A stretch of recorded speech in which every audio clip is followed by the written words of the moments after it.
Mbak Eri Ya, bisa sudah. bantu jadiin saya co-host? Sudah bisa share screen. Oke, siap. Oke.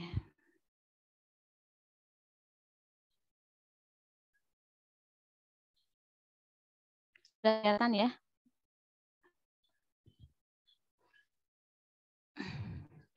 Baik, a'udzubillahi minasyaitonirrajim. Bismillahirrahmanirrahim. Assalamualaikum warahmatullahi wabarakatuh. Alhamdulillahirabbil alamin wa bihi nasta'in wa ala umuri dunya waddin. Wassalatu wassalamu ala asyrafil anbiya'i wal mursalin sayyidina Muhammadin wa ala alihi wa ashabihi wa ummatihi ajma'in, amma ba'du. Alhamdulillahirabbil alamin, ikhwafil rahimakumullah. Berbahagia sekali pada sore ini saya bisa menemani lagi untuk mengkaji kitab At-Tibyan, yaitu kitab adab para hamalatul Quran ya, pengemban Quran. Mesti gitu tuh. Sebentar, ngisi dulu ya. Mau lihat sapi ya, tunggu Abi. Sapi. Sini lihat Umi dulu. Oke, setelah pertemuan ini ya. Oke, nanti kita lihat sapi sama Umi. Insya Allah ya. Sampai mana tadi? Jadi kita akan ngaji kitab ini At-Tibyan. Saya sarikan dari kitab At-Tibyan dan sebenarnya beberapa sumber rujukan lain, tidak cuma dari kitab ini saja. Suara saya terdengar jelas ya? Kalau nanti kurang jelas bisa bilang, sehingga nanti jangan sampai kajiannya jadi agak ini gitu ya, tidak maksimal. Sudah saya share di grup karena Kak Sarahnya kayaknya TPA ngajar TPA, jadi khawatir belum sempat nge-share. Jadi nanti kalau pertemuan ini bisa 1 kali, saya nggak tahu nanti berapa lama saya butuh waktu menjelaskan 10 slide itu, karena itu kan ringkasan 1 kitab ya, jadi memang slide-nya dibuat padat. Kalau misalnya ini bisa selesai, maka pekan depan kita sudah mulai mengkaji kitab Tauhid. Jadi ada 2 kitab dasar di pekan depan. Kajian kita saya pakai bukunya Ustadz Hafidz Abdurrahman tentang Islam Politik Spiritual sebagai buku panduannya. Di dalamnya ada materi akidah sampai materi politik. Dan untuk materi politiknya saya pakai 2 kitab rujukan. Saya sengaja mencari yang sudah ada terjemah bahasa Indonesianya sehingga mudah bagi teman-teman untuk ikut mencari rujukan itu, ikut membaca bersama, ikut menelaah bersama, sehingga kalau ada yang salah-salah dari penjelasan saya, teman-teman bisa melakukan koreksi. Jadi saya carikan di beberapa kitab yang sudah ada terjemahnya. Saya kebetulan juga ngaji kitab Tauhid bersama Ustadz Yasin Mutahar. Kitabnya, karena itu syarah dari syarah kitab saya nggak bawa, ada di kamar saya. Nah itu, tapi itu belum ada terjemahnya, jadi saya nggak berani ngasih, karena ya selain nanti jadinya rujukannya lebih susah didapatkan, dan juga nanti teman-teman nggak bisa belajar bareng untuk mengikuti jejak telusurnya, sehingga akhirnya saya pilihkan kitab-kitab yang sekiranya mudah didapatkan di toko buku gitu. Salah satunya kitab Syekh Shalih Fauzan, ada Tauhid 1, 2, 3. Nanti kita akan kaji semuanya insya Allah. Dan yang kedua dari Syekh Said Hawa ya, salah satu ulama Palestina. Kalau Syekh Shalih Fauzan itu kalau tidak salah Suriah. Jadi Syekh Said Hawa itu dari Palestina. Beliau juga dua-duanya adalah Ahlus Sunnah wal Jamaah. Nah itu kalau yang Syekh Said Hawa itu kitabnya tebal sekali, sekitar hampir 300-an halaman, terbitan GIP, harganya sekitar 170 ribuan. Tapi kalau kitabnya Syekh Shalih Fauzan kecil-kecil, saya belum cek harganya berapa. Saya kemarin terakhir beli kurang lebih harganya per 1 jilidnya hanya 30 ribu. Jadi nanti mungkin itu yang akan dibersamai oleh muamalah muslimah ya, kalau teman-teman mau pesan juga barengan, karena nanti kita akan fasilitasi. Tapi itu nanti pertemuan berikutnya. Sekarang kita fokus di At-Tibyan. Mudah-mudahan sudah mulai pengiriman buku yang sudah transfer kemarin, jadi bisa pegang kitabnya. Tapi kalau belum pun ini sudah saya ikhtisarkan PowerPoint-nya ya. Baik, kita mulai. Jadi yang pertama saya akan kasih pengantar dulu. Di dalam surat At-Takwir ayat 19 sampai 21, Allah Subhanahu wa taala berfirman, A'udzubillahi minasyaitonirrajim, innahu laqaulu rasulin karim. Sesungguhnya Al-Qur'an itu benar-benar firman Allah yang dibawa oleh utusan yang mulia, yaitu Jibril alaihissalam ya. Dzi quwwatin 'inda dzil 'arsyil makin, mempunyai kekuatan, yang mempunyai kedudukan tinggi di sisi Allah yang mempunyai arasy. muta'in sama amin, yang ditaati di sana di alam percaya. Jadi kitab ini atau Al-Quran ini dikatakan sebagai, mohon maaf yang lain bisa di-mute dulu biar nggak double ya suaranya ya. Mungkin nggak sadar juga sih kalau belum di-mute ya. Saya lanjutin ya. Jadi di surat At-Takwir ayat 19-21 ini Allah Subhanahu wa taala menyampaikan kepada kita bahwa Al-Qur'an ini adalah benar-benar firman Allah ya, yang dibawa oleh malaikat Jibril, yang malaikat Jibril ini punya kedudukan yang tinggi, dia merupakan penghulunya para malaikat, sangat dihormati oleh seluruh malaikat di langit gitu ya, dan dialah yang Allah Subhanahu wa taala izinkan untuk membawa Al-Qur'an. Maka kalau pada 17 Ramadan ya, di malam nuzulul Quran kita belajar bahwa Al-Quran itu turun dalam beberapa tahap ya. Turun dari Allah ke Lauhul Mahfuz, turun dari Lauhul Mahfuz ke langit dunia, dan turun dari langit dunia kepada Rasulullah Shallallahu alaihi wasallam begitu. Sehingga memang orang-orang yang membersamai Al-Quran akan mulia bersama dengan kemuliaan Al-Quran. Jadi rekomendasi saya teman-teman setelah ini juga belajar hal-hal yang berhubungan dengan Al-Quran gitu ya, seperti misalnya ulumul Quran, ilmu-ilmu yang berhubungan dengan Al-Quran, sehingga semakin terasalah gitu ya kecintaan kita kepada kitab yang mulia ini. Dan Al-Quran ini kalau di dalam struktur kita tauhid ya, kita akan belajar pekan depan kalau selesai ini, di dalam struktur kita tauhid, Al-Quran ini adalah keimanan yang harus dilakukan secara akal, bil akli, bukan secara nakli, bukan dalil. Jadi setelah iman kepada Allah, maka yang berikutnya adalah iman kepada Muhammad Rasulullah. Dan yang ketiga, iman kepada Al-Quran. Jadi 3 keimanan ini menurut para ulama Ahlussunnah wal Jamaah adalah keimanan yang harus dicapai oleh akal, harus dicapai oleh proses berpikir. Kenapa begitu? Karena memang ini adalah fondasi keimanan yang akan lahir di atasnya keimanan-keimanan berikutnya yang itu diimani secara nakli, gitu ya. Misalnya iman kepada malaikat. Nah, iman kepada malaikat ini kan kalau mau dirasionalitas nggak bisa. Kenapa? Karena malaikat nggak terindra. Maka harus pakai dalil. Nah, dalilnya Al-Quran ini sudah dibuktikan secara akal bahwa dia benar wahyu Allah, dia bukan perkataan Muhammad, dia bukan karangan orang Arab, seperti itu. Sehingga memang nanti di dalam pembahasan tauhid kita, saya akan dahulukan poin-poin tauhid yang paling dasar, yaitu iman kepada Allah, iman kepada Muhammad Rasulullah, iman kepada Al-Quran Kitabullah. Nah, baru setelah itu iman kepada rukun iman yang lain, yaitu iman kepada malaikat, iman kepada Rasul-Rasul selain Muhammad, iman kepada hari kiamat. Nanti kita bedah kitab hari kiamat, saya punya kitab dari GIP, gampang dicarinya. Dan iman kepada qada dan qadar. Nanti juga kita akan bedah kitab yang membahas itu.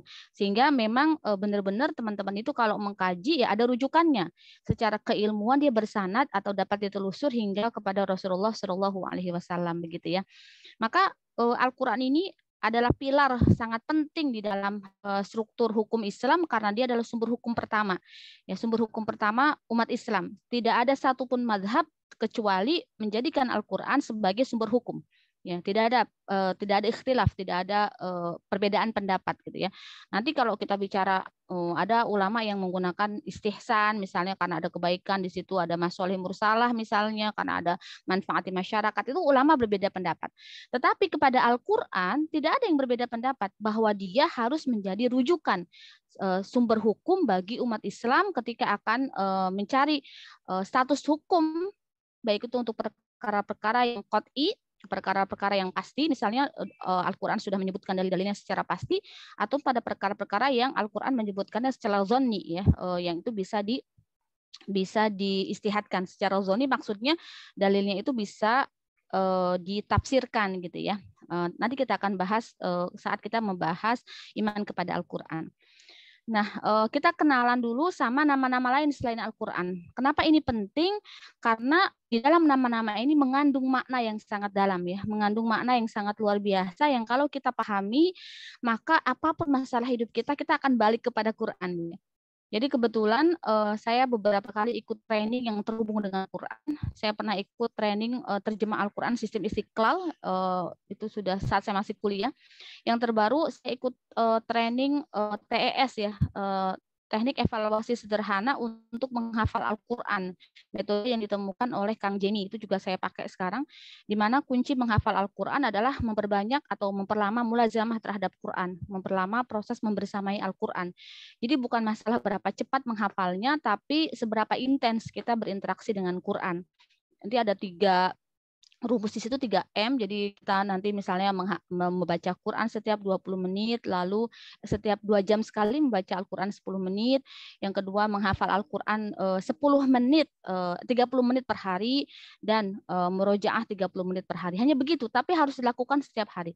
Terutama membaca Al-Qurannya per 2 jam harus membaca selama 10 menit. Nah itu ada trainingnya tersendiri. Alhamdulillah saya sempat ikut itu sehingga beberapa tema ini pun saya ambil dari metode TES Kang Jemi itu gitu ya. Pertama, Al-Quran disebut sebagai Alkitab, gitu ya, sebagai Alkitab, yaitu kitab yang diturunkan Allah Subhanahu Wa Taala. Kita tahu ini ada di dalam surah Al-Baqarah ayat 2, di mana Allah Subhanahu Wa Taala berfirman, "A'udzubillahi minasyaitonirrajim, dzalikal kitab la raiba fiha." Sesungguhnya kitab ini la raiba fiha, tidak ada keraguan di dalamnya, gitu ya, masya Allah ya. Sehingga kalau kita pahami bahwa mungkin teman-teman pernah lihat video viralnya Dokter Karissa Grani ya, salah seorang dokter gigi yang sempat viral hijrah di saat pandemi awal-awal itu. Sudah mulai masuk Islam, yang pertama dilakukan Dokter Karissa Grani itu membaca Al-Quran secara keseluruhan dari terjemahnya. Dia berharap bisa menemukan satu saja kontradiksi sehingga dia bisa punya alasan untuk membatalkan keislamannya. Ternyata semakin dia membaca Al-Quran walaupun baru dari terjemahnya, dia tidak mendapatkan satupun kontradiksi sebagaimana yang pernah dia dapatkan pada agamanya yang lama. Karena agamanya yang lama, Alkitabnya atau kitabnya itu direvisi setiap berapa tahun oleh penerbit tertentu dengan pengarang tertentu, sehingga sangat mungkin sudah terjadi kontradiksi. Dan memang banyak kontradiksinya gitu, apalagi muncul misalnya ilmu hermeneutik gitu ya, ilmu di mana berusaha memilah kitab-kitab di dalam Alkitab agama Nasrani itu mana yang benar-benar wahyu menurut mereka dari Allah yang diturunkan kepada Nabi Isa alaihissalam, dan mana yang sebenarnya itu adalah karangan dari murid-muridnya atau dari orang-orang yang menulisnya begitu. Tetapi Al-Quran tidak begitu. Al-Quran tidak memiliki pengarang karena Al-Quran adalah kalamullah, perkataannya Allah begitu ya. Maka teman-teman mau ambil terbitan siapapun dengan pengarang dengan perusahaan penerbit apapun, tahun berapapun, teman-teman akan mendapati ayat dan nas yang sama ya di dalam Al-Quran.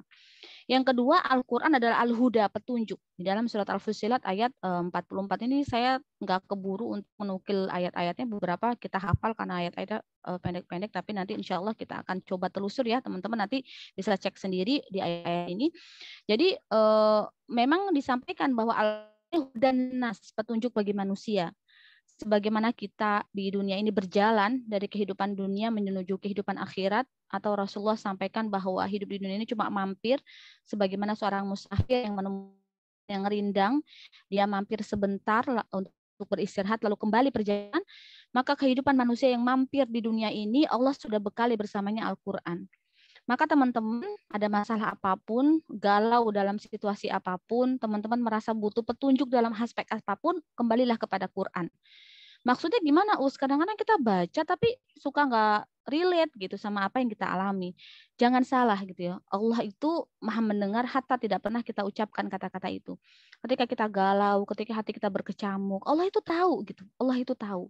Dan Allah itu tahu langkah pertama yang kita lakukan saat mengobati ketidaktahuan kita, saat mengobati kegalauan kita, saat mengobati kebingungan dan keraguan kita. Allah tahu kita tuh pertama kali kembali kepada siapa gitu.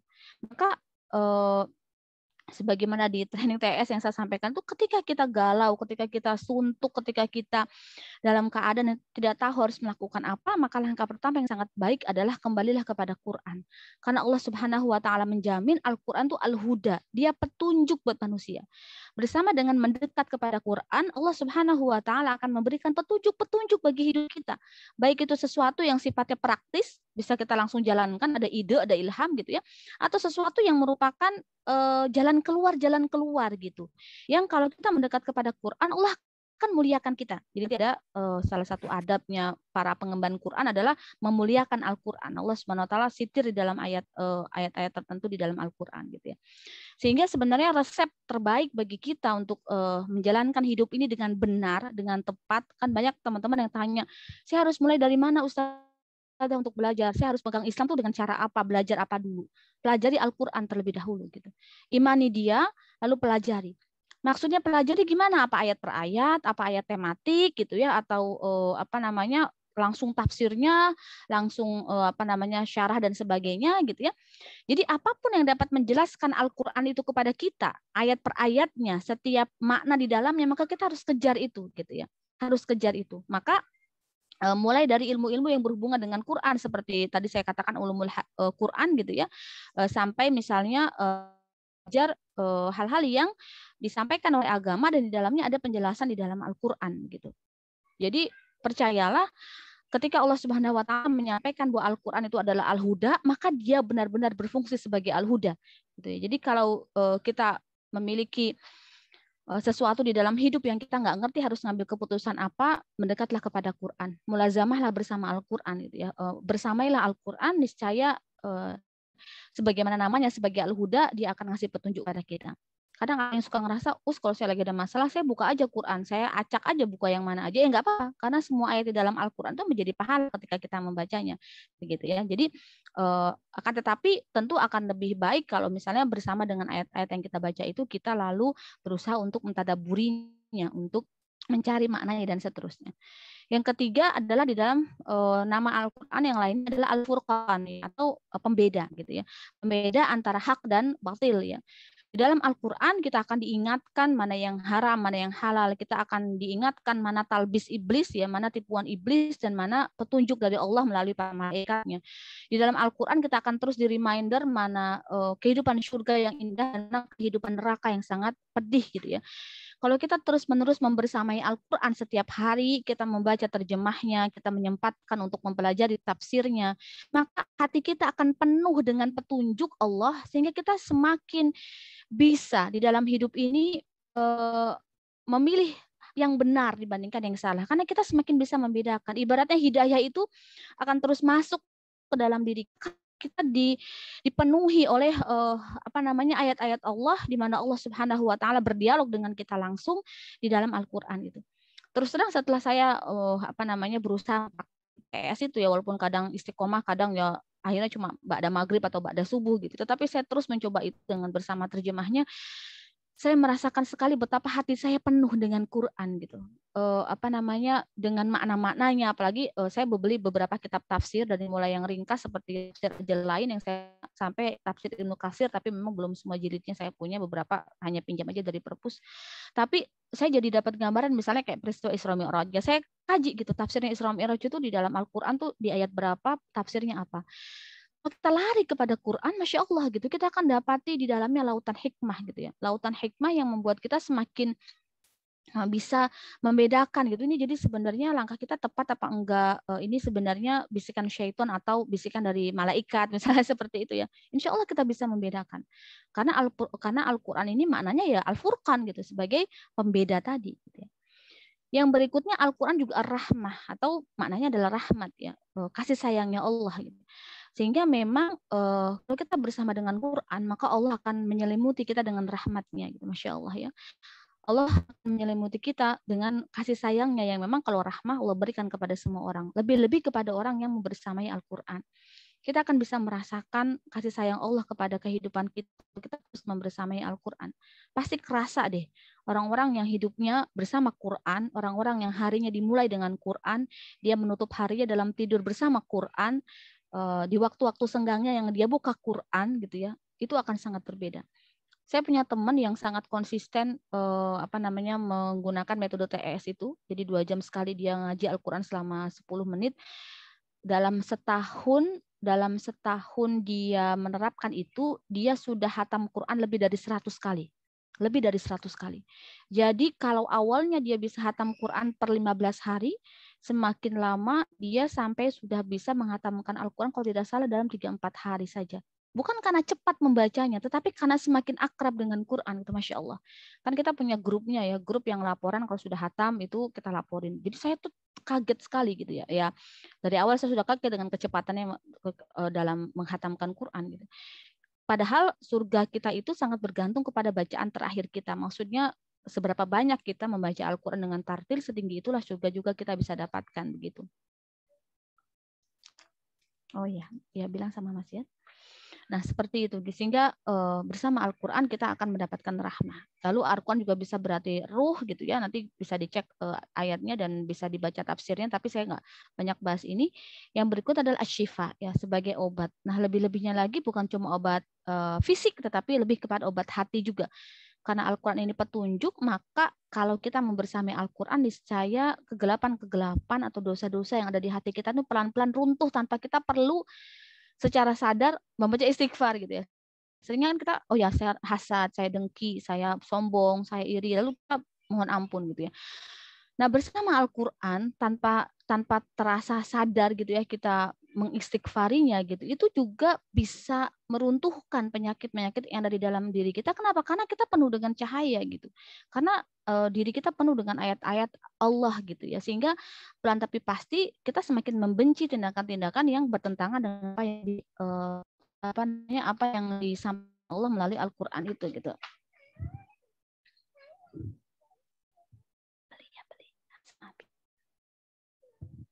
Ya, sebentar ya, ini anak saya tidur di pangkuan saya. Nah, yang berikutnya itu asyifa. Jadi banyak, bukan berarti maksudnya lalu ada keajaiban semacam dari buta bisa melihat, walaupun Allah sangat mampu untuk melakukan itu, tetapi bukan juga maknanya kegaiban yang begitu, tapi asyifa dalam makna yang sesungguhnya bahwa Al-Quran itu akan memperbaiki kehidupan kita gitu ya. Dia akan memberikan kita berbagai jawaban gitu ya atas kendala-kendala kehidupan, penyakit-penyakit hati dan sebagainya gitu ya. Yang berikutnya adalah Al-Quran juga Al-Haq. Jadi saya tuh ketika training tuh dijabarkan satu persatu dari nama-nama Al-Quran ini dan maknanya gitu, sehingga saya sampai menangis baru dengar makna-makna dari Al-Quran saja saya sudah merasa ya Allah gitu, sebegitu mulianya Al-Quran sehingga Allah berikan dia nama-nama pengganti Al-Quran untuk menerangkan betapa di dalamnya ada itu terkandung sifat itu di dalam Al-Quran begitu ya. Seperti bahwa dia adalah Al-Haq, dia adalah kebenaran. Kalau kita bersama Al-Quran berarti kita bersama dengan kebenaran. Kita tidak akan tersesat selama-lamanya. Bahwa Al-Quran adalah nasihat, mau'izah, al-bayan, penjelasan, penerangan atas segala sesuatu gitu ya. Bahwa Al-Quran adalah al-zikru ya. Jadi sering banyak yang tanya kalau kita lagi futur kita ngapain gitu ya, kalau kita lagi lalai kita ngapain, datang saja kepada Quran, maka Quran akan mengingatkan kita tentang akhirat, Quran akan mengingatkan kita tentang penduduk neraka dan penduduk surga ya. Yang berikutnya An-Nur ya, cahaya, Al-Burhan ya, bukti kebenaran, dan Al-Busyra gitu ya, Al-Quran sebagai berita gembira bagi kita semua untuk membersamainya di dalam kehidupan dunia, dan dia akan memberikan syafaat kepada kita di hari akhir nanti begitu. Itu pengantar yang tidak ada di kitab itu ya. Jadi ambil di training saya di metode TES dalam menghafal Al-Quran.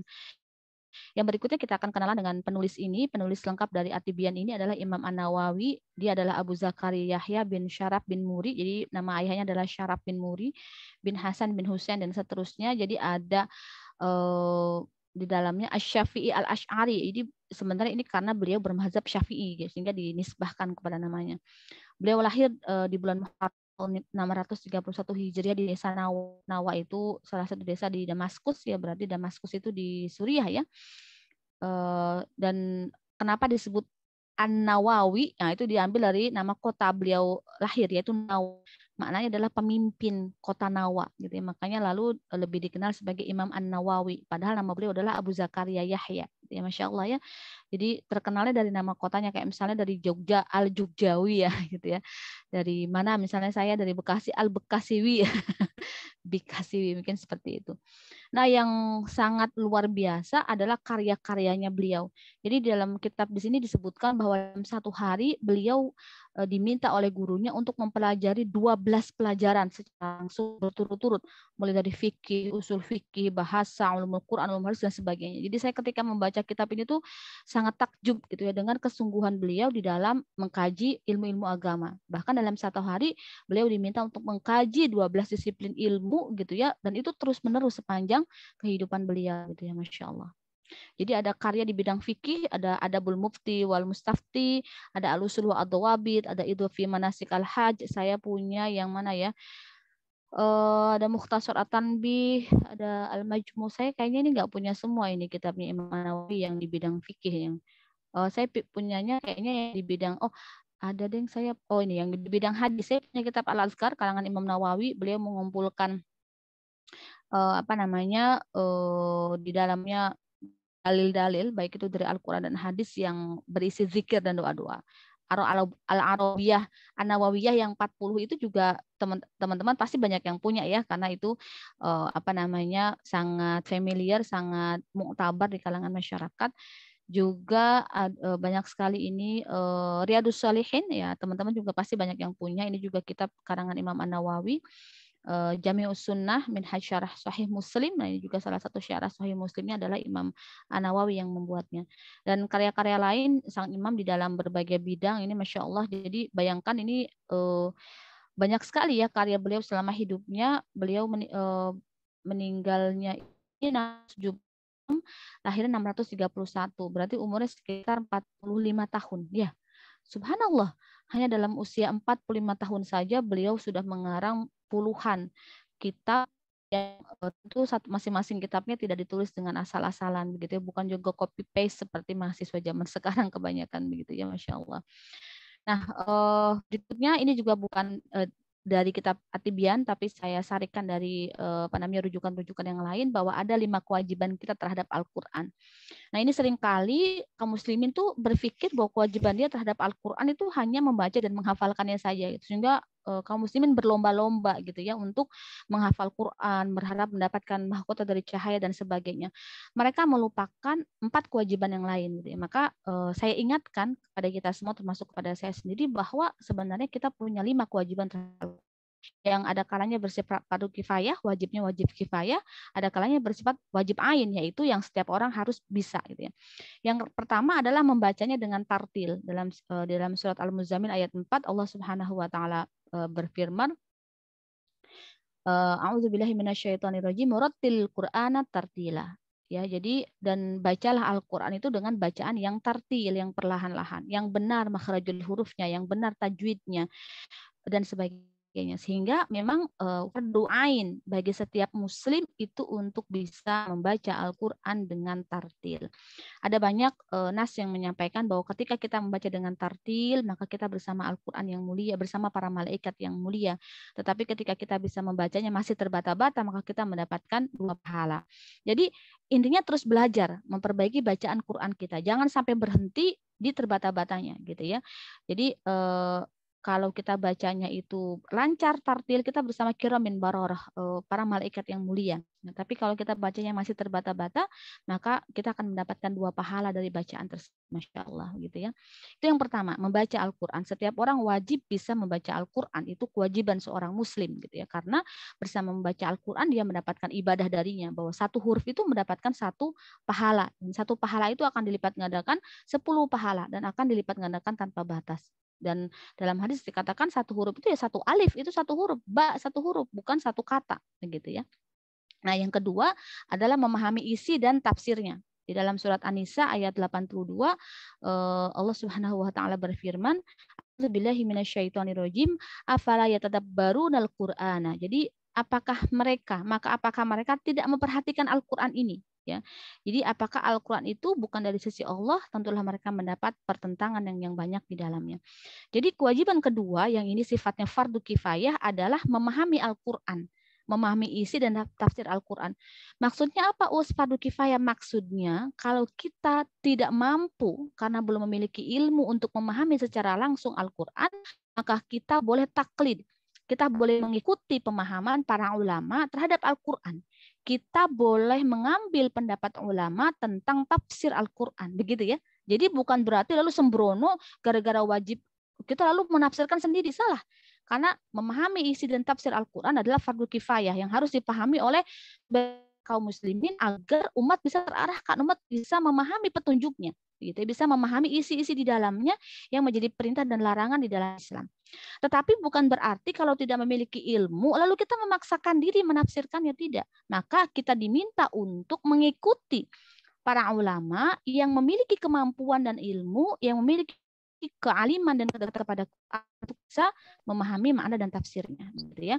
Dan banyak sekali kitab-kitab tafsir muktabar, termasuk misalnya karangan kalau yang dari Indonesia kitab Hamka ya, selama di penjara beliau juga punya kitab tafsir Al-Azhar ya, tafsirnya Hamka ya. Nah itu yang saya punya beberapa, salah satunya yang ringkas kitab tafsir Jalalain, ada Ibnu Katsir, dan ada banyak sekali kitab tafsir, bahkan sekarang banyak sekali aplikasi online-nya ya, jadi kita nggak perlu cetak kitabnya, beli cetakannya, tapi kita bisa baca dari online-nya. Itu yang kedua. Yang ketiga, ini yang sekarang sedang Masya Allah ya, semangat umat luar biasa adalah menghafalnya. Dan ini menghafal Al-Quran juga fardu kifayah, jadi bukan fardu ain. Artinya kalau kita tidak menghafal Al-Quran, tidak menjadi orang yang menghafal keseluruhan Al-Quran, tidak berdosa. Nah, tetapi kalau sama sekali tidak punya hafalan, baru itu berdosa. Maka dikatakan dalam hadis riwayat Tirmidzi, orang yang tidak memiliki hafalan Al-Quran sedikit pun diibaratkan seperti rumah yang roboh. Nah, nanti kalau di dalam usul fikih ada di situ pembahasan kalau ada celaan terhadap sesuatu gitu ya, maka itu bisa menjadi qarinah, petunjuk bahwa dia sesuatu yang dilarang.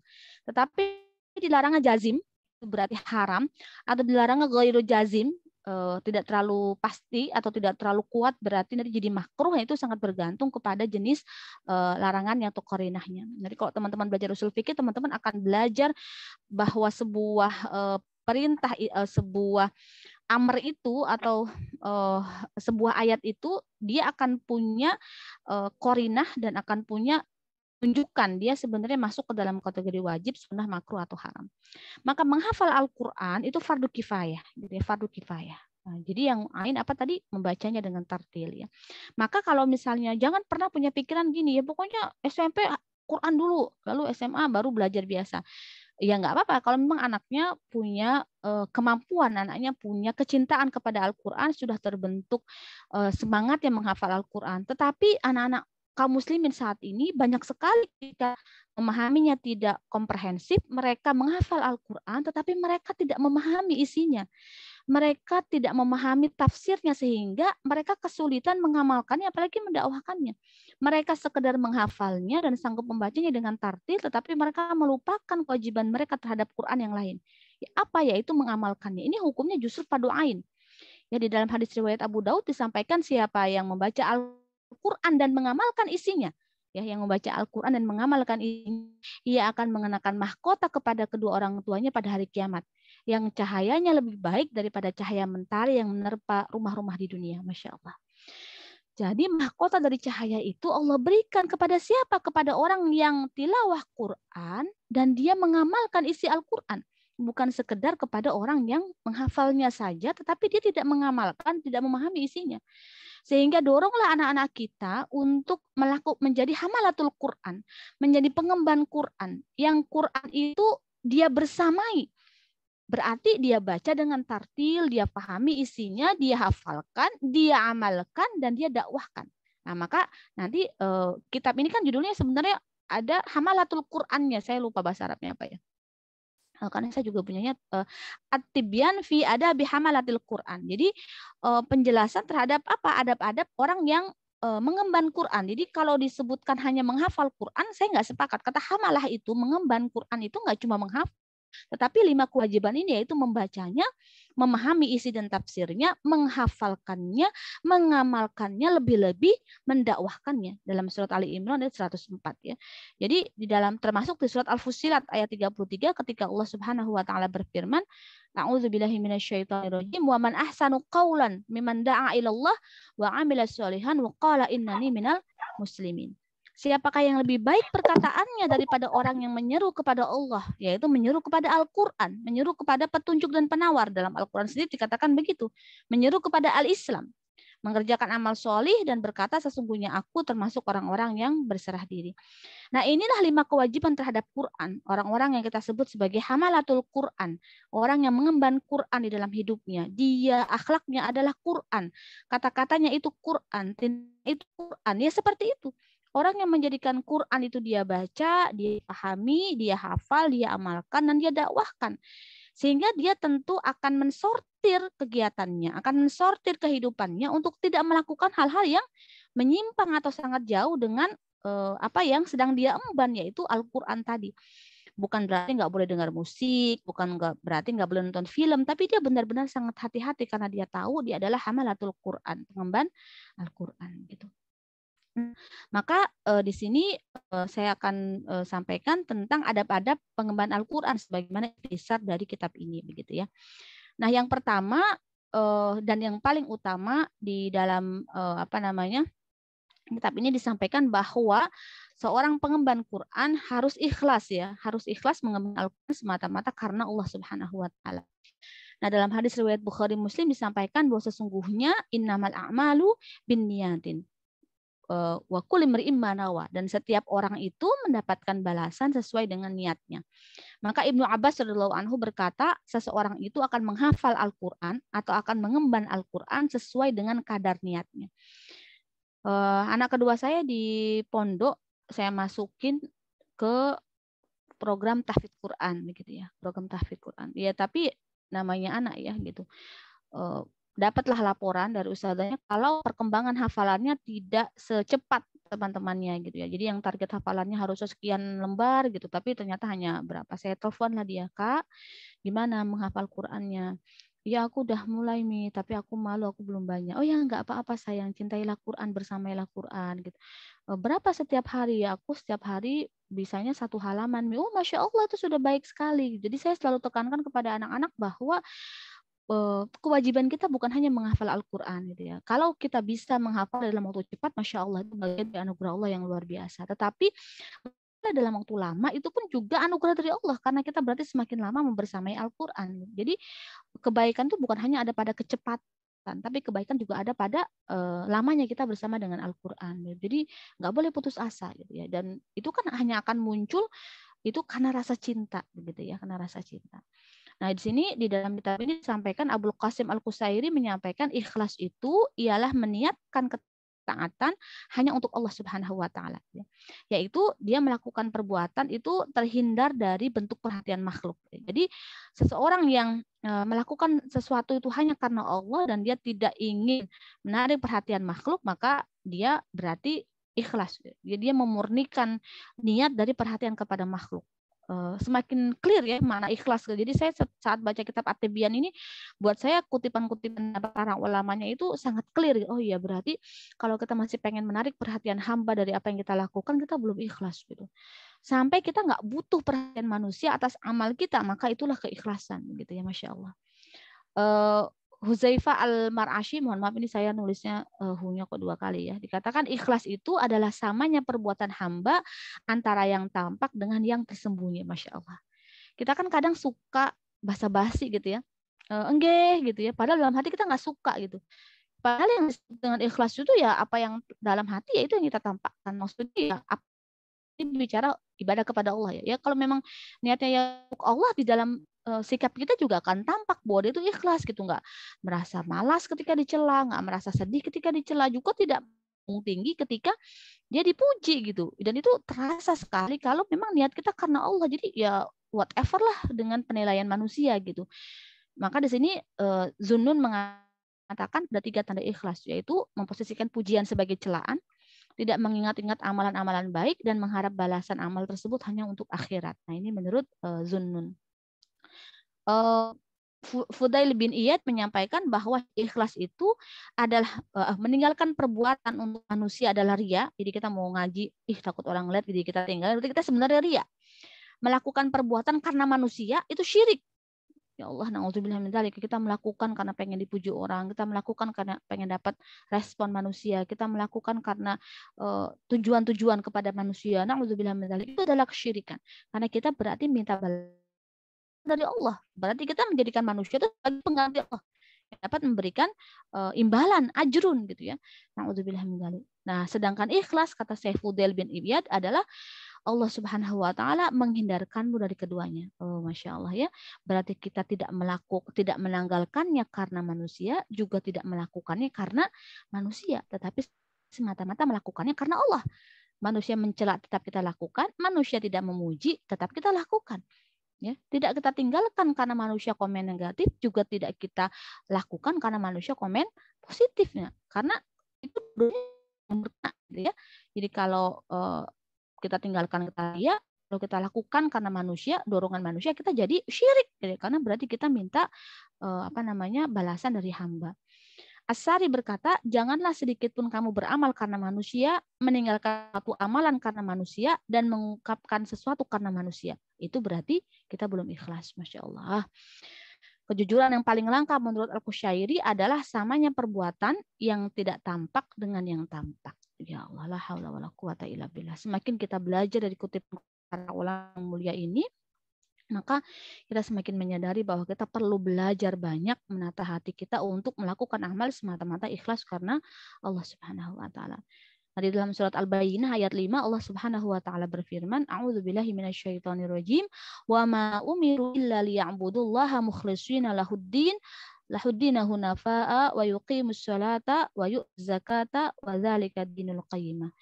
Padahal kata Allah, mereka itu tidak disuruh kecuali hanya menyembah Allah dengan memurnikan taatan kepadanya dan menjalankan agama yang lurus supaya mereka mendirikan sholat dan menunaikan zakat, dan yang demikian itu adalah agama yang lurus.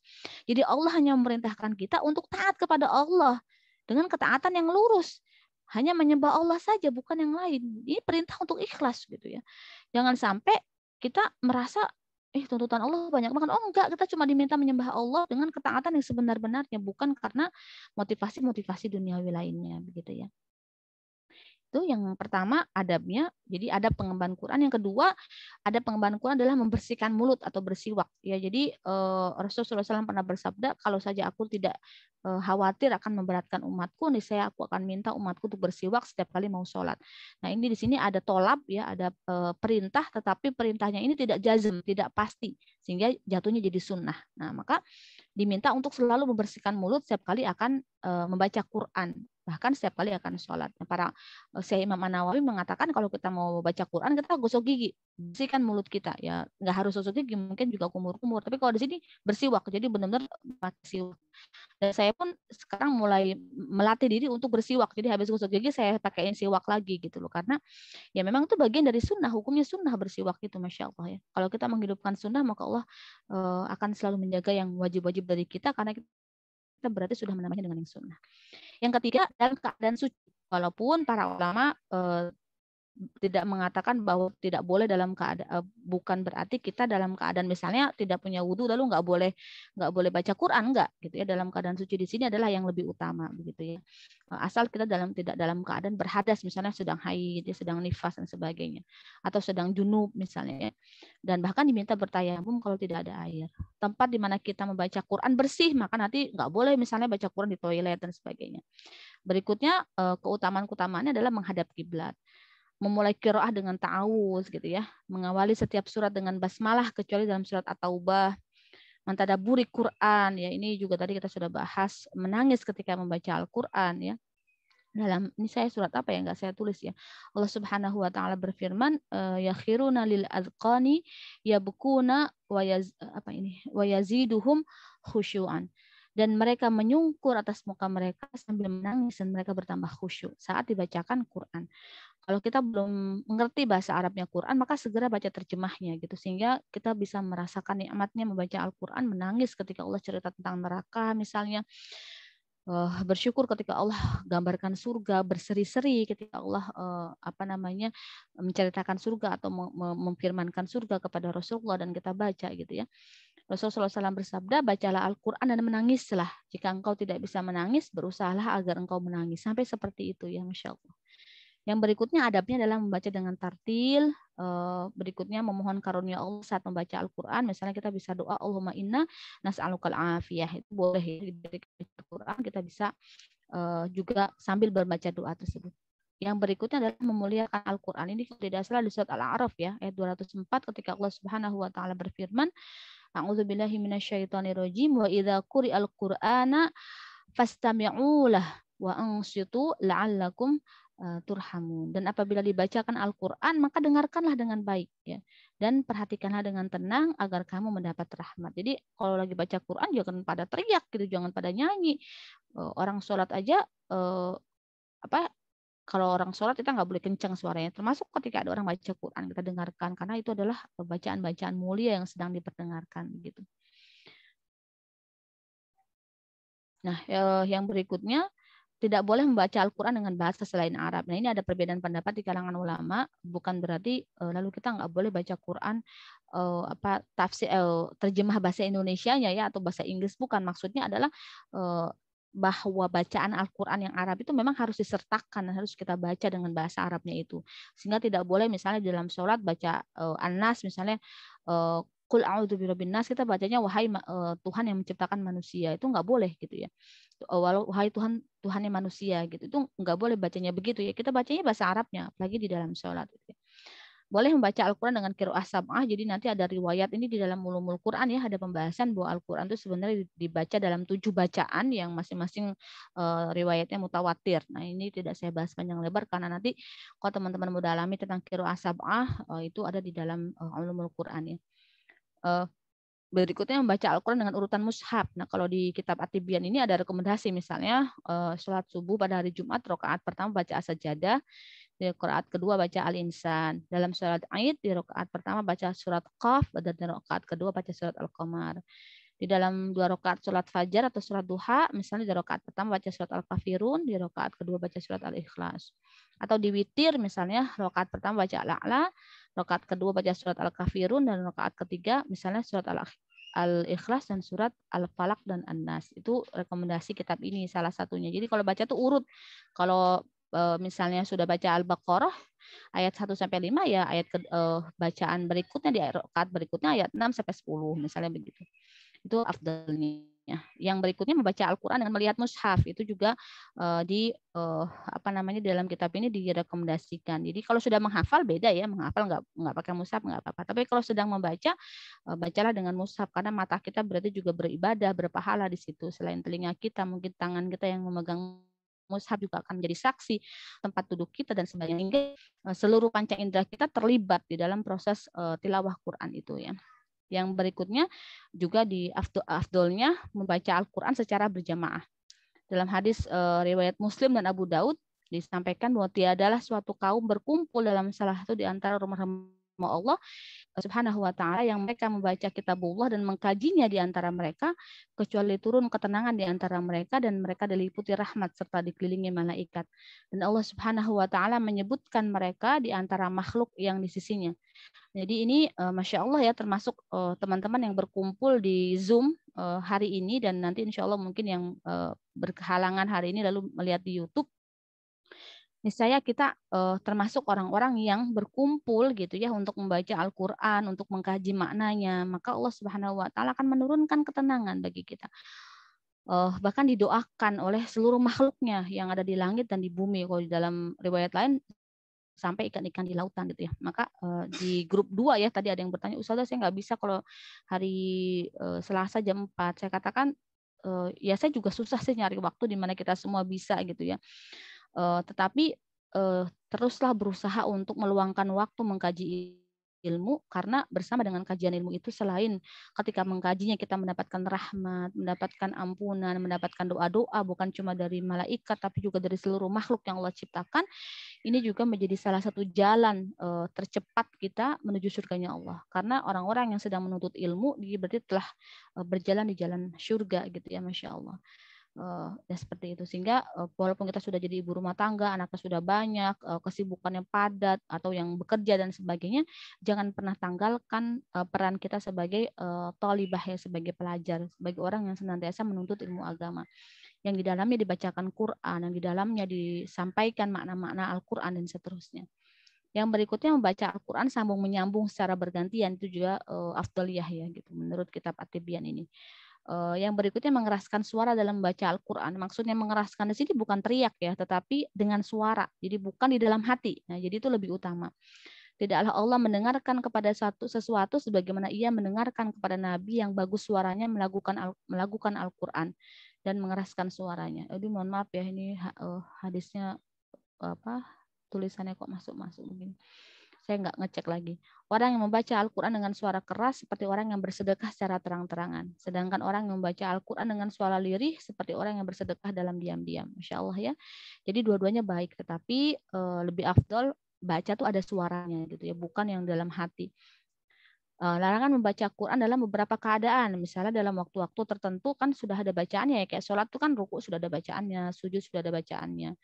Dimakruhkan juga membaca Al-Fatihah ketika imam sedang membacanya secara jahriyah. Nah, itu menurut kitab ini demikian. Sebagaimana pendapat mazhab Syafi'i ya.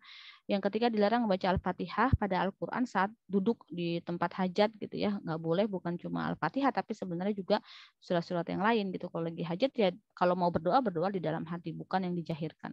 Tidak boleh juga membaca Al-Quran saat sedang ngantuk berat, karena nanti takut salah mengucapkan. Termasuk tidak boleh juga membaca Al-Quran saat sedang ada khutbah Jumat. Gitu.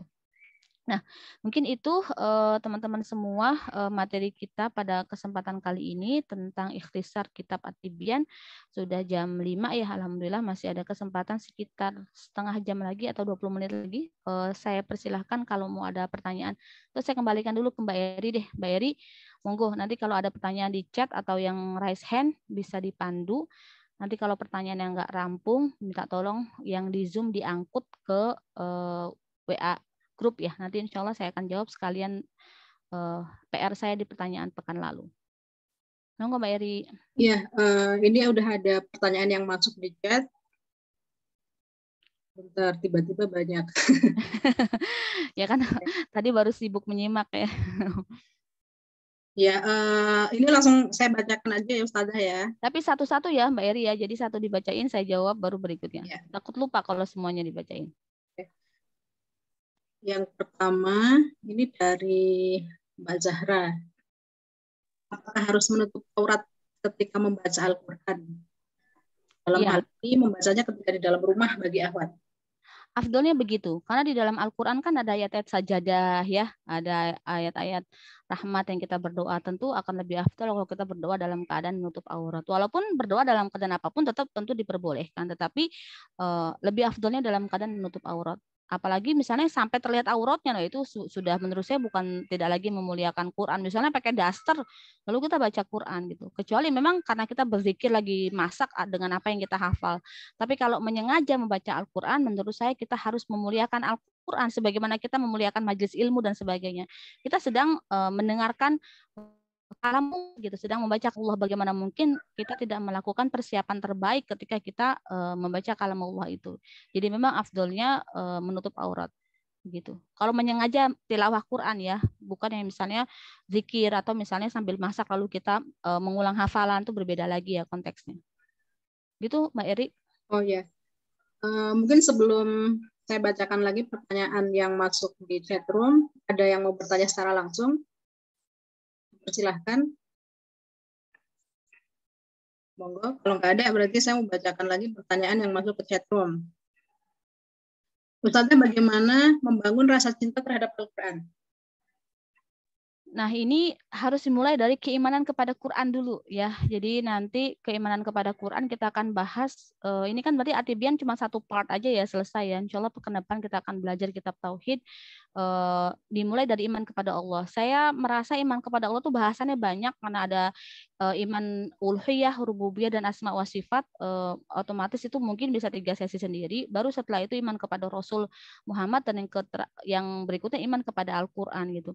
Tapi secara ringkas saya ingin sampaikan bahwa kita bisa cinta kepada Quran kalau kita benar-benar membenarkan Al-Quran, mengimaninya, mengetahui keutamaan-keutamaan, yang mengetahui fadilah-fadilah, dan bahwa dia bisa menjadi syafaat kita di yaumil akhir nanti gitu. Kalau teman-teman nanti bukunya udah nyampe, di sini banyak sekali hadis dan ayat yang menyampaikan tentang keutamaan-keutamaan membaca Al-Quran. Seperti misalnya malaikat berkata, bacalah, lalu dia naik lagi ke surga yang lebih tinggi. Lalu malaikat mengatakan, bacalah lagi, sampai dia ke tempat yang paling tinggi sesuai dengan bacaan Quran dia di dunia gitu. Jadi memang Al-Quran ini Masya Allah ya, salah satu yang Allah izinkan memberi syafaat itu adalah kalau kita membaca Quran, menghafal Quran, mengamalkan Quran gitu. Bahkan sejak di alam kubur gitu. Nanti kita akan belajar tentang iman siksa kepada siksa kubur. Nanti kita akan bahas dalil-dalilnya, walaupun banyak yang hadis ahad, tapi itu memberikan kita gambaran begitu ya, bahwa kita membutuhkan teman sejati di tempat di mana teman tidak akan ikut masuk gitu ya, keluarga tidak akan ikut masuk, harta dan sebagainya tidak akan ikut masuk. Yang masuk adalah amal soleh kita, dan salah satunya yang bisa kita andalkan adalah kebersamaan kita kepada Quran begitu. Jadi kalau kita sudah punya motivasi itu, niscaya kita mencintainya. Dan kalau teman-teman sudah mengambil langkah awal saja membersamai Quran, niscaya itu akan terdorong terus untuk membersamai Al-Quran, percaya deh. Sebagaimana kita udah suka musik, sekali dengar kita akan mau akan elaborasi musik-musik berikutnya. Sekali kita suka film, kita ketemu film misalnya yang plot twistnya bagus, kita akan ketemu dengan film-film berikutnya yang nggak ketebak lah misalnya endingnya. Begitu juga kepada Quran. Makanya para ulama menasihati, betul ada nikmatan di dalam maksiat karena memang syaitan meletakkan itu atau memberikan bunga-bunga padanya. Tetapi jangan lupa ada juga kenikmatan dalam taat.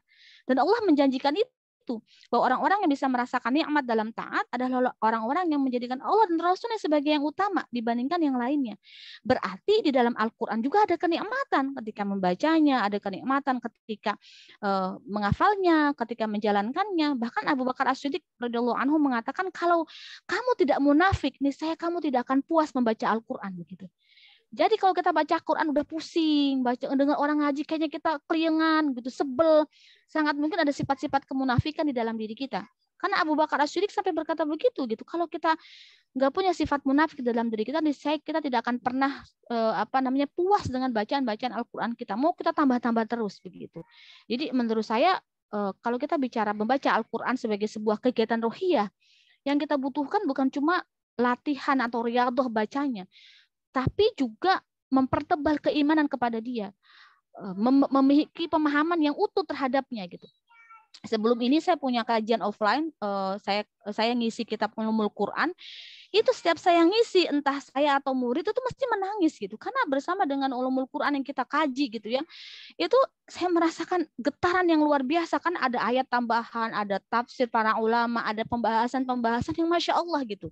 Saya pakai kitab Manak Khalil Qattan, Ulumul Qurannya, kapan-kapan insya Allah kita akan sampai juga ke kitab-kitab Sakofa Islam itu. Kemarin sempat saya buat offline, mungkin sudah sampai bab keberapa gitu ya.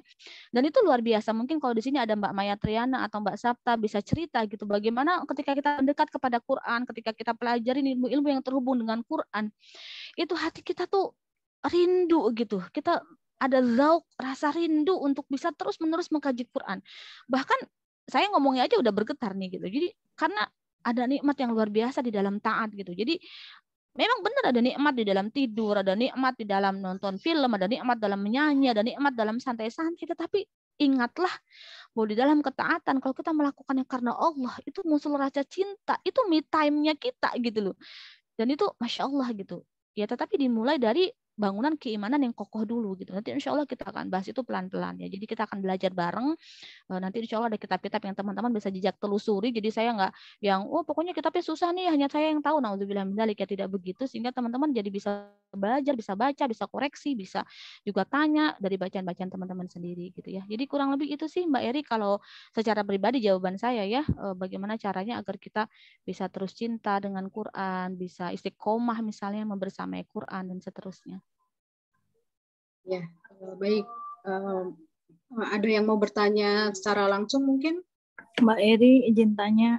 Oh iya, Mbak Nofis. Ini sebenarnya ini Masya Allah siswa kecintaan ini Mbak Siska. Sebenarnya udah ngetik. Waalaikumsalam. Sebenarnya udah ngetik Umi, cuma takutnya nanti waktunya nggak cukup. Di Quran itu kan ada tanda-tanda yang untuk sujud itu, Oh iya, sujud tilawah. Itu kalau sujud itu, kalau belum hafal apa bisa baca? Atau itu tuh sebenarnya Bacaan hukumnya? sujud tilawahnya. Iya.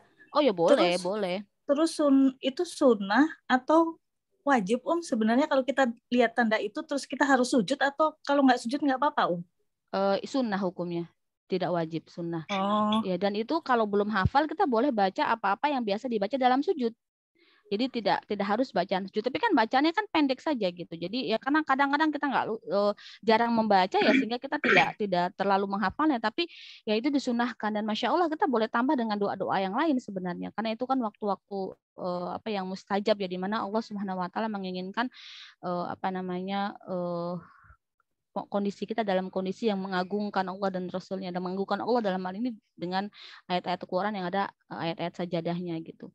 Makanya kenapa saya katakan lebih afdolnya menutup aurat, karena kalau ada ayat tilawah begitu kan, sujud tilawah seperti tadi kan, kita jadi harus dadak ngambil sesuatu untuk bisa sujudnya begitu. Nah itu yang lebih utama adalah tadi gitu ya, pakai menutup aurat begitu untuk wanita. Baik itu ya Mbak Siska. Baik, barakallah. Ya, pertanyaan selanjutnya di chatroom ya Ustazah ya. Ustazah, jika kita sedang dalam periode haid, biasanya emosi tidak mudah untuk stabil, banyak gelisah dan sedih. Bagaimana ya Ustazah untuk tetap tenang dalam kondisi tersebut, sedangkan saat haid diperintahkan untuk tidak banyak berinteraksi dengan Al-Quran? Ya kan bisa tanpa Quran. Ya, bisa pakai tanpa Quran kan, berzikir dan mengulang hafalan apa yang kita hafal. Tapi tidak boleh membaca dan menyentuh mushaf. Jadi menyengaja membaca Al-Quran dengan membuka mushafnya tidak boleh. Tetapi mengulang hafalan kita dan membaca zikir-zikir, walaupun zikir itu bagian dari Quran, tapi apa yang kita biasa baca setiap hari itu boleh. Jadi saya termasuk yang mengambil pendapat tidak boleh membaca Quran saat sedang haid. Ya, misalnya menyengaja buka surat apa untuk membacanya tidak boleh. Tetapi mengulang hafalan yang sudah kita hafal atau membaca zikir yang biasa kita baca di luar haid itu boleh. Karena memang tentu saja pada masa-masa seperti itu di mana banyak ibadah mahdzur tidak bisa kita lakukan, kita membutuhkan tambahan amunisi dalam rangka semakin mendekat kepada Allah. Misalnya membaca sholawat Nabi gitu ya, berzikir, banyak berdoa seperti itu. Ya mungkin seperti itu sih.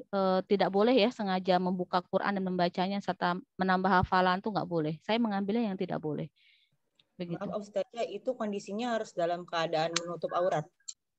Afdoliyah aja sih, afdoliyah aja.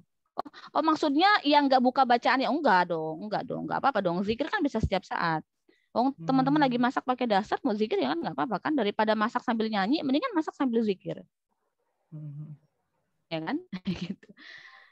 Gitu ya. Kayaknya ada yang raise hand deh Mbak Eri. Oh ya, Mbak Mutmainah. Silakan. Ustazah, Ustazah jazakillahu khairan kasir atas semua ilmu yang disampaikan. Begini Ustazah, saya mau tanya. Dulu saya pernah ikut kajian dan sayangnya ya nggak pakai kitab. Pembicaranya itu menyampaikan bahwa ada pendapat beberapa ulama itu yang membolehkan ketika haid membaca Al-Quran, tapi selain dari mushaf boleh baca dari HP seperti itu. Itu bagaimana nih Ustazah? Karena saya bingung jadinya. Kadang kalau haid itu malah kepengen baca untuk menenangkan hati, terus katanya boleh pakai HP gitu. Itu yang pertama. Kemudian yang kedua Ustazah terkait tadi sujud tilawah gitu. Kan tadi afdolnya dalam keadaan suci dan menutup aurat ketika baca Al-Quran. Misalnya qadarullahnya ini saya pribadi nggak Ustazah. Kadang itu ada godaan setan ba'da wudu itu ada aja kayak kentut enggak. Kalau diulang wudu lagi itu kayak godaannya makin kenceng gitu, sampai pada satu tahap saya benar-benar auzubillahi minasyaitonirrajim, ya Allah saya berlindung gitu supaya tidak ada keraguan-raguan. Nah, seumpama nih sudah menutup aurat tapi dia dalam keadaan tidak suci gitu, wudunya batal gitu. Maka ketika mau melaksanakan sujud tilawah harus wudu lagi atau seperti apa nih Ustazah? Iya. Yang pertama, ya, barakallah. Yang pertama, HP ketika aplikasi Qurannya dibuka maka statusnya seperti mushaf. Ya. Jadi kalau HP-nya itu install tuh Al-Quran. Saya di HP saya juga ada install Al-Quran. Saya lupa Al-Quran Indonesia kalau tidak salah. Itu kalau lagi dibuka mushaf, instalan Al-Qur'annya dalam keadaan terbuka ada ayatnya, maka dia jadi mushaf.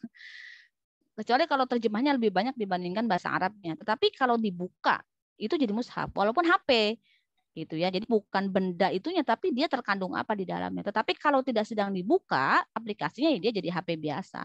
Itu yang pertama. Sehingga hukumnya sama. Gitu. Hukumnya sama seperti kalau membuka Quran, kalau HP-nya kita buka aplikasinya. Maka sebenarnya kita harus paham ada begitu banyak amalan ibadah selain ibadah mahdhoh yang bisa kita lakukan saat kita haid, seperti membaca tafsir Quran, ya kan?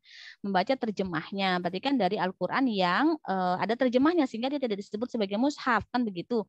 Itu justru malah bagus. Jadi menamatkan surah Nabawiyah misalkan atau membaca kitab-kitab lain yang ayat-ayat Al-Qur'annya lebih sedikit sehingga tidak disebut sebagai mushaf. Jadi jangan mati gaya gitu loh. Hanya berpikir kalau haid berarti kita seakan-akan nggak bisa ibadah, nggak bisa apa, akhirnya jadi malah mager, salah besar. Justru kalau lagi haid itu kesempatan yang baik bagi kita untuk mengeksplorasi hasanah thaqafah Islam yang lain yang tidak berbasis kepada mushaf Quran. Karena kan larangannya menyentuh Qurannya itu, menyentuh mushafnya kan begitu. Misalnya kita punya satu lembaran tuh buku Yasin, ya itu mushaf Quran karena kan bacaan Qurannya ada di situ semua begitu. Misalnya seperti itu. Itu kalau saya berpendapat begitu. Jadi kalau HP-nya dibuka aplikasinya dia seperti Quran gitu. Sama hukumnya seperti kita memegang mushaf Al-Qur'an. Jadi memang ada perbedaan pendapat di kalangan ulama apakah boleh menghafal Quran atau membacanya ketika haid. Tapi saya pahami sepakat bahwa tidak boleh menyentuh mushafnya itu sepakat. Tinggal nanti apakah HP itu dihukumi sebagai mushaf atau tidak. Nah, dari apa yang saya kaji, buat saya kalau dibuka aplikasinya dia berfungsi seperti mushaf. Itu yang pertama. Nah, yang kedua tentang batal wudhu ini banyak sekali pembahasan atau lebih tepatnya pertanyaan seputar ini. Kita harus paham dalam kaidah bahwa azimah itu atau hukum asal sesuatu itu tidak bisa dibatalkan oleh keraguan. Azimahnya kita itu dalam hukum wad'iyah, nanti kalau teman-teman belajar usul fikih kita akan kenal ada hukum wad'i, hukum taklifi. Azimahnya kita tuh sudah wudhu gitu. Lah kita ragu, batal nggak ya? Maka keraguan tidak bisa membatalkan azimah bahwa kita sudah wudhu. Nah, ragu yang berturut-turut itu syaitan. Misalnya, ada orang udah niat sholat, bener nggak ya? Diulang lagi, itu syaitan gitu. Sehingga ambillah azimahnya bahwa kita sudah niat gitu. Ambillah azimahnya bahwa kita sudah wudhu gitu. Kalau kita ragu. Nah, kalau berulang-ulang ya sangat mungkin kita harus evaluasi, siapa tahu secara fisik kita memang sedang kurang sehat dan sebagainya.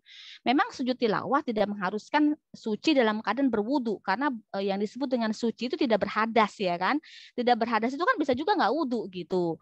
Tetapi afdolnya, pahalanya lebih besar adalah dawam wudhu kan. Jangankan mau baca Quran, tidak membaca Quran saja, sunnahnya kan menjaga wudhu. Sebagaimana Bilal yang senantiasa menjaga wudhu, lalu Rasulullah SAW mengatakan, wahai Bilal, sesungguhnya aku sudah mendengar terompahmu di surga. Apa yang kamu lakukan? Salah satunya ternyata karena menjaga wudhu gitu. Sehingga tanpa mau membaca Quran saja wudhunya itu dijaga, apalagi dalam keadaan mau membaca ayat-ayat Allah. Niscaya kita lebih lagi persiapannya begitu.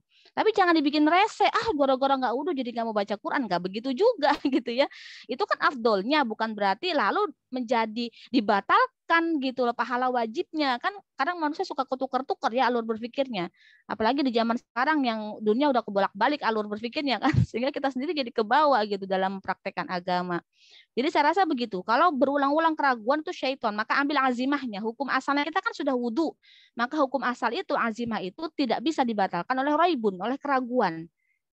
Nah, tapi kalau memang benar-benar kita ya misalnya kentutnya suaranya keras atau kita memang merasakan itu kentut, ya dievaluasi saja jika memang dalam kondisi yang sedang dalam keadaan yang tidak memungkinkan wudhu terus, ya berarti kita dalam keadaan suci tapi tidak berwudhu begitu, tidak berhadas yang jelaskan, nggak boleh dalam keadaan misalnya ada sisa pipis atau kita sedang haid, sedang nifas, sedang junub, itu jelas nggak boleh begitu.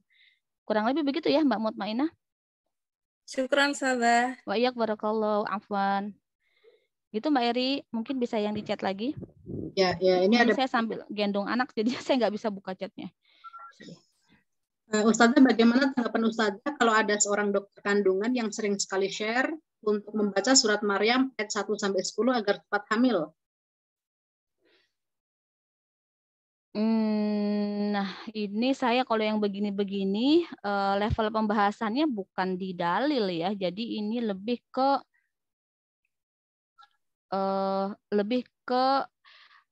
apa namanya sebentar, lebih ke wasilah amal soleh. Nah, wasilah amal soleh. Jadi tawasul ya, tawasul amal soleh di dalam Islam kita kan nggak boleh tuh berdoa untuk kepada makhluk gitu ya. Tetapi kita boleh merayu Allah dengan melakukan amalan-amalan ibadah yang Allah cintai, yang dengan amalan-amalan ibadah itu kita berharap Allah mengabulkan doa kita, karena kita berarti beribadah dalam taat gitu ya. Misalnya kita pengen hamil, lalu baca doanya Nabi Zakaria, ya kan?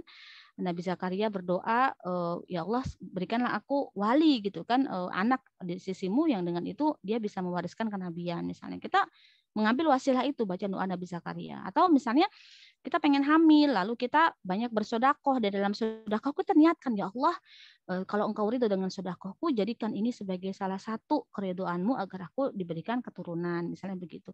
Termasuk misalnya sudah hamil, pengen anaknya laki-laki atau perempuan, lalu kita misalnya bersama surat Maryam, kita berwasilah amal solih, ya Allah, semoga dengan membaca surat Maryam ini anakku jadi laki-laki yang solih.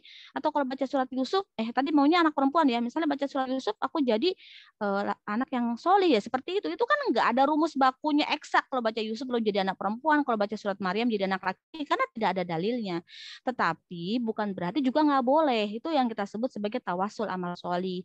Selama amalan yang kita tawasulkan, yang kita jadikan wasilah itu memang amal solih yang dibenarkan, lalu bersama amalan itu kita berdoa kepada Allah agar Allah mengabulkan hajat kita, ya nggak apa-apa. Karena di dalam Al-Quran ada riwayat tentang 3 orang pemuda yang terjebak di dalam goa. Masing-masing mereka berdoa kepada Allah dengan menyebutkan amal solihnya. Ada yang berdoa, ya Allah, sesungguhnya aku punya orang tua yang setiap kali aku bawa makanan, aku kasih ke ibu dulu sebelum ke anak dan istriku. Suatu ketika aku bawa makanan, ibuku sudah tidur dan anak istriku kelaparan. Aku minta kepada mereka untuk tidak memakannya sampai aku memberikan kepada orang tuaku. Kalau engkau ridho ya Allah, maka bukakanlah pintu gua ini. Terbuka tetapi nggak banyak, nggak cukup buat mereka untuk keluar. Orang kedua juga berdoa, ya Allah, sesungguhnya saya pernah mencintai seorang wanita cantik yang kebetulan dia sedang membutuhkan sesuatu kepada saya, lalu saya berikan kepadanya, dengan imbalan saya dapat berzina dengannya. Maka ketika saya sudah ada di atas tubuhnya, wanita itu menyebut nama engkau, saya langsung istighfar, saya langsung bertaubat. Maka saya biarkan wanita itu pergi dan saya tidak minta lagi harta saya. Nah, kata wanita pemuda tadi, kalau engkau ridho atas amal saya ini, bukakan pintu gua. Terbuka, tapi belum cukup. Sampai pemuda ketiga berdoa, ya Allah, sesungguhnya saya pernah punya karyawan, sempat punya pekerja. Saat gajian dia nggak datang. Nah, gajinya itu saya olah jadi modal lagi sampai akhirnya harta saya mah habis, justru gaji dia itu jadi harta sekarang yang banyak. Suatu ketika dia datang mau mengambil gajinya, saya katakan ini semua gajimu. Lalu dia mengambil seluruhnya tanpa menyisakan buat saya, tapi saya melakukannya ikhlas karena memang itu gaji dia yang dulu dia tinggalkan. Kalau dengan itu engkau ridho ya Allah, maka bukalah pintu gua, dan pintu gua terbuka untuk cukup bagi mereka keluar. Nah, itu menjadi salah satu dalil bolehnya kita bertawasul amal solih untuk memohon kepada Allah hajat-hajat agar dikabulkan oleh Allah. Walaupun kita nggak pernah tahu yang namanya doa itu akan dikabulkan dalam 3 keadaan. Sangat mungkin dikabulkan sesuai dengan yang kita inginkan. Yang kata Umar bin Khattab berarti Allah menyetujui skenario kita. Ya. Atau yang kedua, Allah ganti dengan yang lain sesuai dengan kehendak Allah. Berarti yang berjalan adalah kehendaknya Allah. Skenarionya Allah, bukan apa yang kita mau. Atau yang ketiga, Allah tunda sebagai pahala di akhirat. Karena ada hadis lain yang menyampaikan bahwa ada seseorang yang ketika sampai di pintu hisab itu dia mendapatkan balasan yang sungguh luar biasa gitu. Istana-istana putih di surga dan balasan yang luar biasa. Dia bertanya, ya Allah, saya kayaknya nggak pernah beramal soleh sebanyak itu. Lalu Allah Subhanahu wa Ta'ala berfirman, sesungguhnya itu adalah doa-doamu yang tertunda. Belum dijawab oleh Allah dengan dunia, maka engkau mendapatkannya sebagai pahala atau imbalan di akhirat nanti di surganya Allah. Jadi tidak ada doa yang sia-sia, nggak ada doa yang nggak dikabulkan. Semua doa itu dijawab, tapi dengan jawaban sesuai dengan kehendak dan kebaikan menurut Allah Subhanahu wa Ta'ala. Sebagaimana dalam surat Al-Baqarah ayat 216, wa asa an takrahu syai'an wa huwa khairul lakum. Kadang-kadang kita merasa itu buruk buat kita padahal itu sebenarnya baik. Wa asa an tuhibbu syai'an, kadang-kadang kalian mencintai sesuatu padahal itu buruk buat kalian. Allahu ya'lamu wa antum la ta'lamun. Allah itu mengetahui sedang kita tidak mengetahui. Jadi kalau doa kita belum diijabah, jangan suudzon kepada Allah. Harus terus husnuzon, karena pasti bersama dengan belum terjawabnya doa, Allah sedang menyiapkan skenario luar biasa. Nah, ini hanya akan kita bisa dapetin keyakinan-keyakinan ini kalau tauhid kita mantap, kuat gitu. Oh, Masya Allah, berarti yang terjadi sekarang inilah kebaikan, inilah kebaikan, inilah kebaikan, inilah, kita harus begitu, husnuzon kepada Allah Subhanahu wa Ta'ala. Jadi gitu ya, Mbak Eri tadi tentang baca surat Maryam atau apa itu, kalau saya sih menganggapnya sebagai tawasul amal soleh aja gitu. Asal jangan ketika misalnya nggak dikabulkan seperti yang dia kehendaki, lalu dia menjadi kehilangan harapan dan husnuzon kepada Allah. Nah, itu yang tidak boleh gitu ya. Begitu Mbak Eri.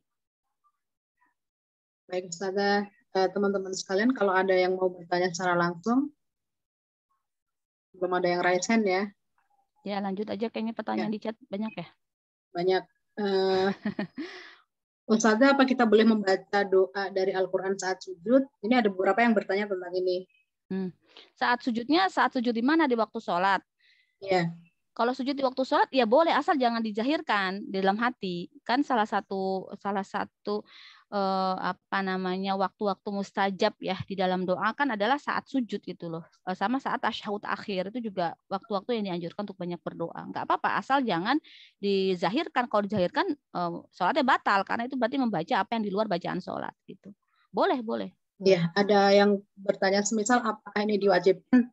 Tidak diwajibkan ya Ustaznya berarti ya, membaca tadi doa dari Al-Quran saat sujud. Enggak dong, kan ya sholat ya sesuai dengan bacaan sholat gitu. Itu kan berarti hukumnya hukum berdoa.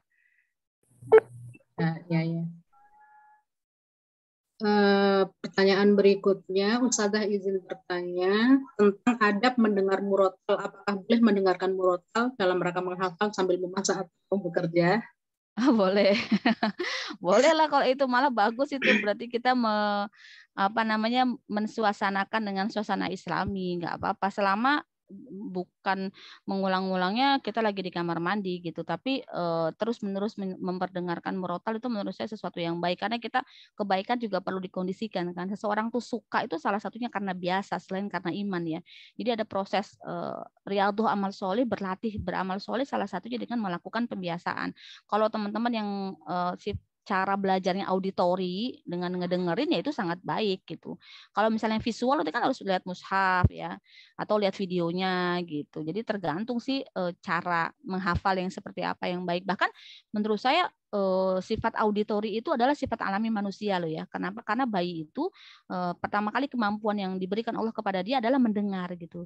Maka belajar bahasa itu paling baik adalah dengan ditalaki, diucapkan gurunya lalu diulang oleh muridnya. Maka metode menghafal terbaik itu adalah mendengarkan bacaan yang benar. Misalnya teman-teman mau menghafal Quran, langsung saja pakai iramanya siapa misalnya. Pakai iramanya misalnya Syekh Misyari misalnya. Pakai itu. Kayak saya misalnya pengalaman pribadi ya, suami saya kalau menghafal Quran dia langsung tentuin mau pakai qiraahnya siapa, maksudnya lagam bacaannya siapa, karena itu akan membantu tajwidnya, akan membantu makhrajul hurufnya gitu, akan membantu kita untuk hafal sesuai dengan nada yang dipakai. Misalnya kan ada banyak ya nanti nada-nada di dalam ngaji Quran. Nah, kalau saya justru merekomendasikan kalau memang hafal langsung teman-teman pilih syekhnya yang paling enak, yang paling minimal, yang paling sederhana ya ngajinya gitu, nggak yang nadanya tinggi-tinggi atau naik turun gitu. Itu kan ada ya beberapa. Ada banyak kan ininya apa sih istilah-istilahnya kok saya jadi lupa. Nah, itu boleh, malah saya rekomendasiin. Jadi kalau menghafal sekalian sama syekh yang mau diikutin dalam hafalannya itu begitu. Begitu Mbak Eri. Ya, pertanyaan berikutnya, Ustazah saat sedang haid tidak boleh membaca dan menyentuh Al-Quran. Kalau dalam keadaan belajar gimana Ustazah? Belajar di sini maksudnya dia lagi ada pelajaran ulumul Quran gitu ya. Ya kan bukunya kan isinya bukan mushaf kan, ya nggak apa-apa dong dibuka. Bukunya kan buku ulumul Quran, ada penjelasannya, ada kata-kata lain selain Al-Quran, ya nggak apa-apa. Tetapi kalau disuruh membaca oleh gurunya, sampaikan saya sedang haid gitu. Atau disuruh buka mushaf, sampaikan maaf Ustazah saya sedang haid gitu. Tapi kalau buku yang dibaca atau buku yang dibuka itu tidak keseluruhannya berisi Al-Quran, tetapi sebagian kecil saja, maka itu tidak terhitung mushaf. Kalau belajarnya dengan membawa mushaf? Nggak boleh dong, mushafnya nggak boleh dibawa. Atau kalau memang terpaksanya harus dibawa, maka pakai penghalang seperti pakai sarung tangan ya, pakai tisu untuk membukanya. Karena yang nggak boleh benar-benar menyentuh mushaf gitu. Tapi kan dibuka buat apa gitu? Mau dibaca dalam hati? Ya kalau saya sih tetap nggak boleh kalau dengan melihat mushafnya gitu. Jadi ya kalau saya sih sampaikan saja kepada ustadzah atau gurunya saya sedang haid gitu, sedang junub, sedang dalam keadaan berhadas gitu. Seperti itu. Ya, pertanyaan berikutnya, Ustazah saya sering membaca Al-Quran di atas tempat tidur. Apa boleh kita menemukan ayat sujud tilawah lalu melakukannya di atas tempat tidur atau tetap harus di lantai? Ya di tempat yang bisa sujud. Kalau tempat tidurnya bisa sujud, asal jangan pakai bantal nanti jadi tidur. Intinya Quran itu kan harus dimuliakan, tidak boleh cangking seenaknya karena dia mushaf kan, atau kalau ada terjemahnya dia tetap harus dimuliakan karena di dalamnya ada ayat-ayat Al-Quran. Teman-teman pernah dengar nggak sih kisah seorang ulama yang dia melihat bacaan Quran, asmanya Allah itu tergeletak di jalanan, lalu dia ambil, dia kasih minyak wangi. Saya pernah baca biografinya, itu Masya Allah sepanjang hidupnya selalu wangi sampai meninggalnya itu kuburannya wangi. Itu ketika dimimpikan oleh ulama yang lain karena dia memuliakan ayat Allah yang dia temukan gitu. Maka jangan sembarangan kalau ada potongan ayat Quran atau segala macam itu tuh mushaf gitu. Teman-teman harus sangat hati-hati untuk jangan dibuang langsung begitu saja. Pastikan dia sudah dalam bentuk yang bukan bacaan Quran lagi. Misalnya kita gunting kecil-kecil sampai huruf per hurufnya itu sudah tidak tampak seperti satuan-satuan huruf lagi. Misalnya seperti itu. Sehingga ketika pun misalnya memang sudah sangat lapuk misalnya ya Al-Qurannya atau sobek-sobek, maka nggak boleh dibuang begitu. Tuh di dalamnya masih banyak ayat Al-Quran. Kita akan dihukumi menghina Al-Quran. Dan berarti menghina Allah gitu. Menghina kalamullah. Nah itu na'udzubillah dosanya sangat besar gitu. Maka berhati-hatilah dengan mushaf Al-Qur'an gitu. Walaupun dia sudah jelek, kalau memang masih bisa disimpan dan dibaca, lakukan gunakan. Kalau mau dibuang pastikan dia sudah menjadi bagian-bagian yang tidak terlihat lagi, tampak ada kata-kata yang bermakna di situ atau ayat ya, bermakna ayat-ayat Al-Qur'an. Karena bismillah itu ya sudah ayat Al-Qur'an begitu. Misalnya seperti itu. Ya, pertanyaan berikutnya, bagaimana sebenarnya yang membaca Al-Quran itu karena Allah? Karena saya baca Al-Quran itu ketika ingin. Apakah itu sudah terbilang karena Allah? Maksudnya gimana? Baca Al-Quran karena ingin membaca Quran. Ya ingin membaca Qurannya karena siapa? Masa nggak ada? Ini Mbak Rere mungkin bisa ya terus terang nggak paham ini maksudnya. Lah orang tuh punya motivasi kan untuk melakukan sesuatu gitu. Masa ingin aja nggak ada motivasi apa di dalam dirinya gitu, nggak ada pemikiran apapun, blank aja gitu. Kan innamal a'malu binniyat. Kalau dia nggak punya niat untuk Allah ya nggak jadi pahala juga. Misalnya cuma sekedar penahan ngantuk gitu ya, atau killing the time gitu ya, nggak boleh dong. Kalau cuma gitu kan nggak diniatkan karena Allah gitu. Ya harus benar-benar dalam keadaan conscious, dalam keadaan sadar kita melakukannya karena Allah gitu. Inginnya ingin karena Allah, karena tahu fadilahnya banyak, karena Allah muliakan kita dengan Quran dan sebagainya. Itu kan maksudnya. Saya nggak kepaham ada orang ingin tapi inginnya netralnya. Ada nggak sih orang ingin tapi netral? Ya, assalamualaikum Ustazah. Waalaikumsalam warahmatullahi. Maaf ya saya nggak paham pertanyaannya. Ya, maksudnya gini Ustazah. Jadi kan memang karena ingin Allah, karena Allah. Tapi apakah harus diniatkan? Oh, saya membaca Al-Quran karena Allah. Apakah harus dilafazkan dalam hati? Enggak. Atau Niat itu karena apa yang saya ingin gitu, karena ingin mendekatkan diri. Jadi terbesit niat aja dalam hati, ingin baca Al-Quran karena ingin dekat sama Allah kayak gitu. Apakah itu sudah terbilang dalam baca Al-Qurannya itu karena Allah? Iya dong. Niat itu kan amalan hati. Niat itu amalan hati. Jadi kalau udah terbersih sedikit ya itu sudah niat. Ya udah benar itu. Karena nggak mungkin ada keinginan yang netral kan? Ya ingin aja, nggak tahu kenapa ya. Ada nggak sih kayak gitu? Kayaknya nggak ada deh.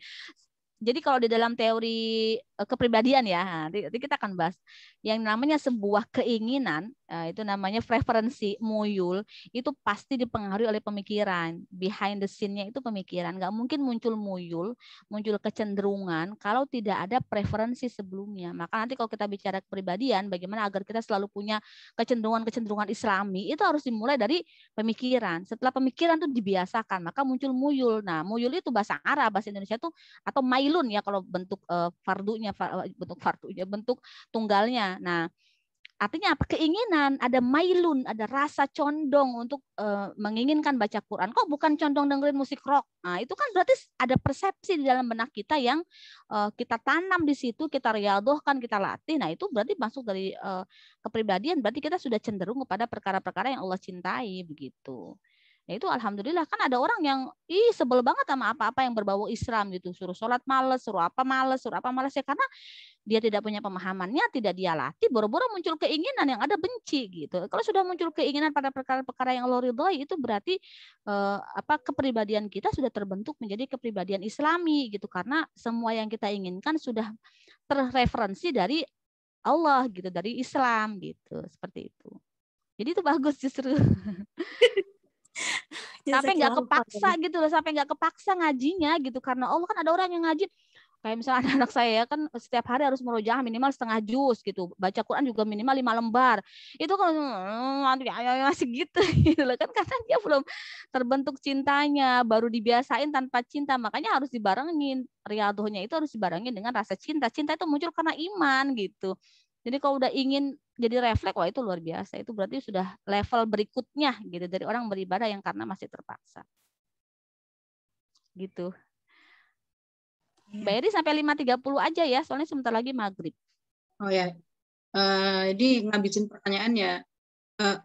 Ustazah, apakah Al-Quran yang ada terjemahnya itu masuk mushaf atau bukan? Oh enggak, bukan. Kalau ada terjemahnya bukan mushaf.